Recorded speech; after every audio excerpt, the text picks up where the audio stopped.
termasuk ini ya, sajadah ataupun garis ini sudah sitra. Jadi kalau sholatnya di sini, yang lewat itu lewatnya sini, itu kena yang dosa besar tadi. Tapi kalau lewatnya di sini, ini sudah batas ya, ini sudah sitroh ya, jadi sudah dikasih batas ini. Maka yang lewat sini kalau sholatnya di situ, seperti itu. Kalau lebih mantap lagi, bawa apa diletakkan di depannya ya, sebagai pembatas. Boleh ini aja ya, misalnya begini. Pertanyaan sama ulangi mana? Oh iya, boleh begini. Ini sitra sudah ya.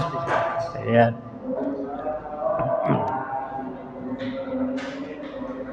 Jadi pertanyaannya, kalau garis soft ini apa dianggap sitra?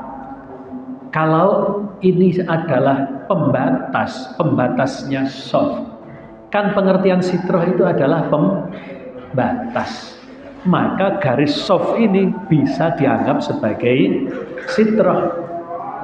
Nah, apalagi panjenengan tambah ini di depan sholat. Nah, ini lebih sempurna lagi. Jadi kalau garis ini dianggap sebagai pembatas, maka garis ini adalah sitra. Maka kalau melewati orang yang sedang sholatnya di situ, kemudian di depannya garis, berarti dosa. Tapi kalau di luar garis, berarti sudah termasuk apa? Selamat. Artinya ini adalah fungsinya sebagai sitra. Karena apa, zaman Nabi Adam begini kan juga nggak ada. Ini batas soft ya, batas soft. Atau juga untuk menolong apa, supaya jamaah itu mudah meluruskan soft. Jadi meluruskan soft itu kalau ada garisnya kecil, yang diletakkan di garis ini apa? Tumit ya, karena kalau tumitnya itu sama, mesti sampai bau juga sama. Coba kalau yang di garis ini ujung jarinya kaki, ya mesti nanti akan zigzag ya, mesti selegenje. Kenapa? Panjangnya telapak kaki orang itu tidak sama, apalagi orang kecil, anak kecil dengan orang dewasa. Kalau yang disamakan itu apa? Ujung jarinya tidak akan sama, satunya maju kan begitu ya.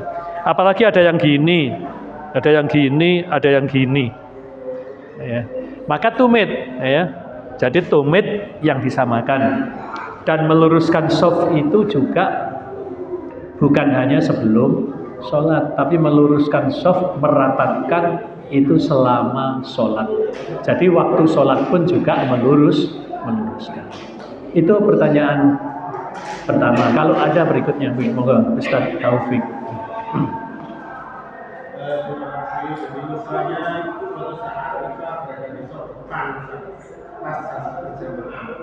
Kemudian dengan sholat itu tetap batal, supaya tidak melewati orang yang sedang sholat itu saya bagaimana? Iya. Jadi pertanyaannya, kalau orang itu batal ketika sholat, posisinya di tengah-tengah soft. Kalau di pinggir kan nggak masalah ya, di pinggir kan langsung keluar, apalagi dekat pintu langsung keluar. Kalau di tengah soft itu terkena hukum melewati tadi itu kalau dia batal sholatnya kemudian keluarnya melalui depan orang sholat. Orang yang sedang sholat tidak boleh dilewati. Kalau ke depan ada jalan bisa itu, kan tidak melewati, lewat samping-sampingnya ya bisa. Atau contohnya masjid ini aja lah ya, di tengah-tengah begini kemudian batal, maka caranya ke tempat wudhunya kan di belakang, itu langsung balik mencari apa? Sela-sela. Boleh. yang sudah sholat. Yang sedang sholat boleh kasih jalan. Iya. Iya.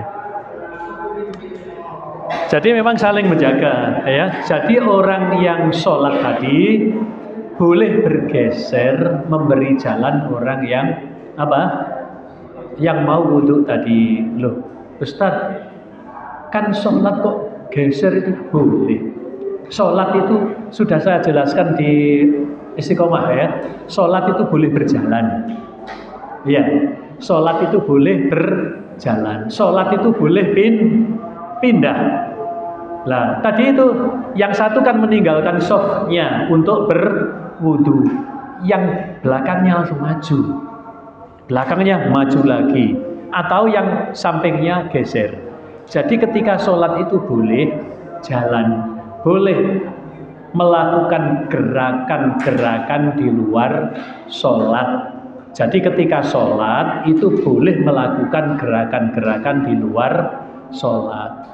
Dalilnya pasti, yaitu ketika Nabi sholat sunnah itu berada di mihrab. Jadi Nabi memulainya sholat di mana? Di mihrab.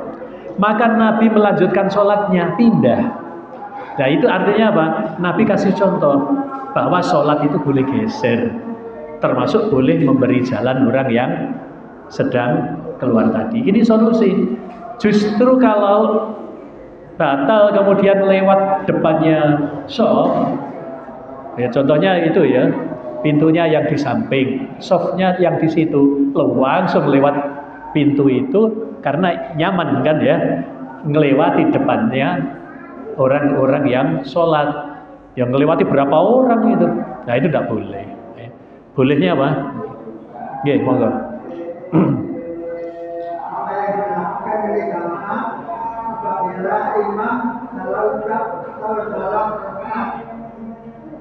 Oke.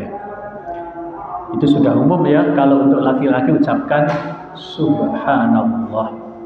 Oke, kalau imam itu keliru, misalnya mestinya berdiri dia duduk, belum waktunya tahiyat akhir dia sudah tahiyat akhir, kurang 1 rakaat, subhanallah. Tapi kalau ibu-ibu tidak boleh mengucapkan subhanallah. Ibu-ibu apalagi di belakang tidak perlu, ya yang di dekat ini aja subhanallah.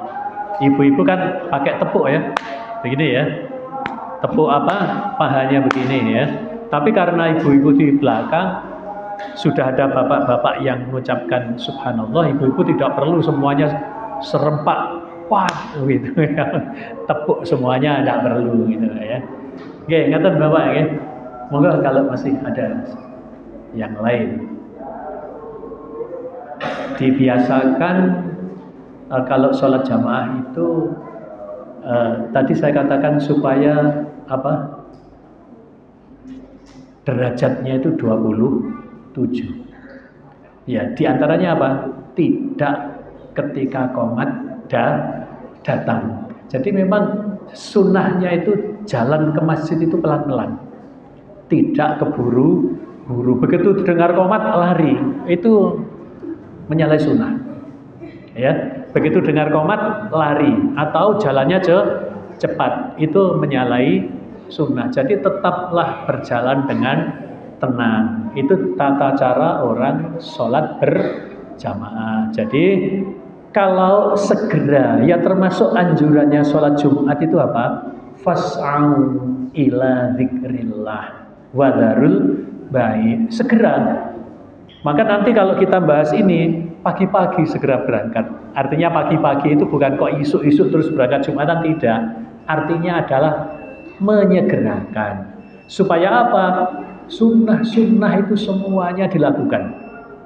Termasuk ketika datang jalannya pelan itu sunnah. Apalagi mandinya, wudunya di rumah itu sunnah. Kemudian masuk masjid berdoa itu sunnah. Mendengarkan azan menjawab itu sunnah. Doa selesai mendengar azan itu sunnah. Kemudian sholat tahiyatul masjid itu sunnah, kan gitu ya. Kemudian bisa sholat-sholat yang lain, baru kemudian ikut berjamaah. Ini akan mendapatkan 27 derajat di dalam sholat jamaah. Demikian Bapak Ibu sekalian, waktunya sudah Isya. Kita akhiri dengan bacaan hamdalah dan kafaratul majelis.